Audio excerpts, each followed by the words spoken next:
What's up, y'all? It's your girl Jay Renee with Prison Ride Radio. I hope that you're doing well.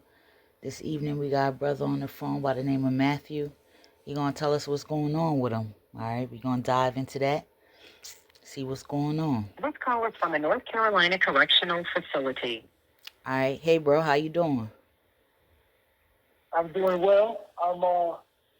Again, I'm excited for this opportunity to, tell you a little bit about myself and what we got going on. All right, so let's jump right into it. Tell the people a little bit All right. about yourself and where you from.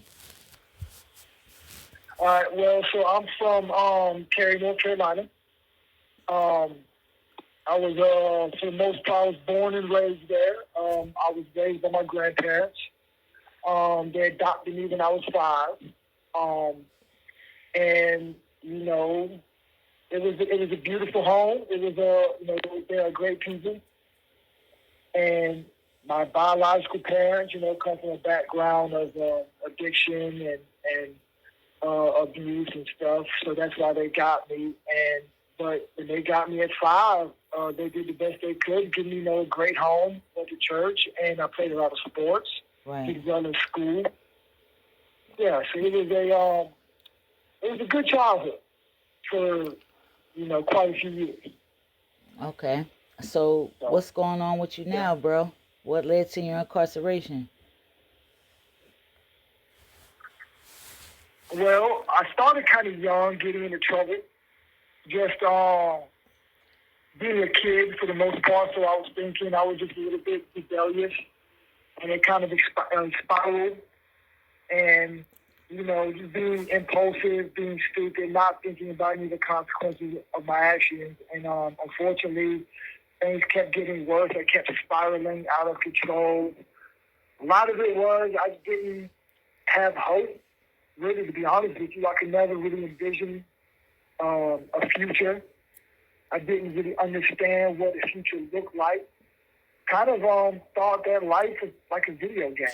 There was always a reset button. And, things kept getting worse. And unfortunately, one day in 2004, I took a man's life. Mm-hmm. Yeah. How old were you? And, I did. No, I said what? I said, how old were you? I was 18 years old at the time. I was about 18 and a half. And very immature, very young-minded, very naive, very stupid. Just couldn't really get out of my own way if things past go. Yeah. I've been 18 before, and I'll say there was in that time of my life, I didn't always make the best decisions. You know what I mean? I think a lot of people, if they're really real with themselves, they could easily have found themselves behind bars, but the circumstances prevented that. If they being real, you know what I mean? So, Yeah, absolutely. Yeah, I know. And, a lot of it wasn't... Go ahead, brother. I would say I wasn't... Yeah, it's not like I wasn't...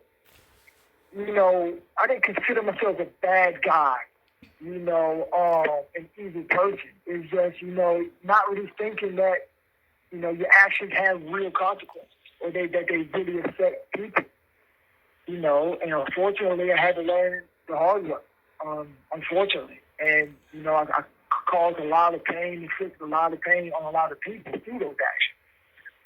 And, going through that ended up really seeing that pain I caused by my actions that, like, can't even tell you the thought process behind it, but seeing the repercussions of that really changed me in a lot of ways. Yeah. How old are you now? I am 39 years old now. Wow. This happened it happened almost 21 years ago. Yeah. A lot can change in those years, you know what I mean? Absolutely. So what did they charge you with? Like, what was your sentence? I was charged with first-degree murder, and I ultimately got sentenced to life. I had a capital case, so they did try to give me the death penalty. I had a full capital trial, and the jury did not unanimously agree on imposing death on me. So by default, I was automatically sentenced to life without parole. And I was 19 years old when I Okay. got my sentence. All right. So, 20 years is a long time. I've definitely, Yes. me personally, I'm not doing some of the things I did 20 years ago. You know what I mean? You learn, Right. you grow, your brain develops, you mature. Life Absolutely. life kind of really taps in. So I want to ask you a real question, and there is no wrong Okay. answers. Say, if you Right. was in the same position you was when you was 18 years old, now as a man is 38, what would be something that you would have did different? Like how you think it would have played out? Looking back now, put in that same position, looking back now, I would have surrendered. Mm-hmm. If I'm going back to just a moment, I would have surrendered. Um, This call is from a North Carolina correctional facility. and hopefully, being able to use that situation as the wake-up call and the catalyst I needed to really change my life. To understand how much harm I can potentially cause, and then change to see what I can do to actually maybe help people, who were going down the path that I was going Right. down, Right. So, it's been Yeah. it's been a lot of time that has passed since then to now. What are some of the things that you've Yeah. been up to, bro? Some of the things that I have what? That you've been up to since then? Okay, so I've taken school. I had a lot of jobs. Prison has been up and down. Prison life, especially coming in at a young age and being impressionable, some aspects of prison life are easy to get caught up in.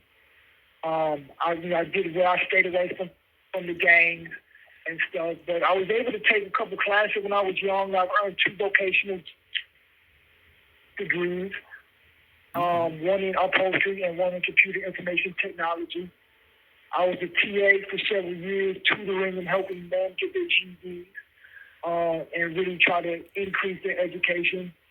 I've had a lot of, different types of prison jobs, learned a lot of different types of skills. Most recently, before here, I was working in a corrections enterprise in a sewing plant. I really enjoyed that job.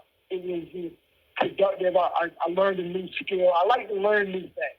Mm-hmm. I love to read and learn new things. And, I've looked for, over the years, more educational opportunities. Unfortunately, the state did not allow a lot of us at the time I had to pursue certain educational opportunities. I kind of tapped out on all the ones I was allowed to take. Like, I did all of the horticulture classes and things like that. Mm-hmm. HRD and those related. Now, luckily, I'm in seminary program working towards a bachelor's degree. Nice. And this situation here is completely life-changing. Never thought I might be in this situation. I had this opportunity. And now that I'm here, I'm really excited about it. It's really stretching me and really helping me learn and grow and getting me closer to some of those goals I've developed over the years of trying to, just speak life into people. Yeah. Hopefully if I can reach one person who has the opportunity to get out, to maybe make some changes in their lives, then I know that I've done something worthwhile. Absolutely, brother. You know what I mean? Absolutely. Giving back into the universe can be very fulfilling to the soul. You know what I mean? And sometimes we owe that too. Absolutely. You know what I mean? Sometimes we owe a little bit to the universe. So I'm glad. And I had a lot of people. Right. I had a lot of people, speak life into me and support me and inspire me with encouragement. Whether it's my family or just guys on the yard that saw something in me that I might not see in myself, it kind of sparked that that flame in me that wanted to do more. And I'm looking around at the system, at a lot of us who have been in here for so long, since we were young, Right. realizing I don't want life to be a waste. You know what I mean? Yeah. And if there's any opportunity anywhere just to, share my story with God, saying that, you don't have to do what I did. Right. Or like you said, to try to kind of pay it back. Yeah. The same thing that has been given to me over the years. For sure. So tell people how they can get in contact with you and, like, let them get a beat on who you are now. Like, who are you, bro? Who am I? So I'll try to answer that question first. Who I am, and I'm a man of God now. I look to Him first and foremost, and look to Him to guide my steps and my future. Like I said, I am really looking forward to the journey I'm on now to the seminary, hoping to go out in the field, in prisons, and try to change our culture and inspire people to change their lives and to speak life into other people. Each one teach one, and to try to multiply blessings wherever we go. And then on top of that, how people can get in contact with me. I'm on the tablet through Getting Out. I have, they can write me through, we have the text behind, right? They can write me Matthew Grant, number 081-9191. And I would love to hear any feedback, support, advice, and anybody that has any ideas on how I could reach out, and anybody that wants to speak, I'm definitely open. I'm looking forward to any opportunity.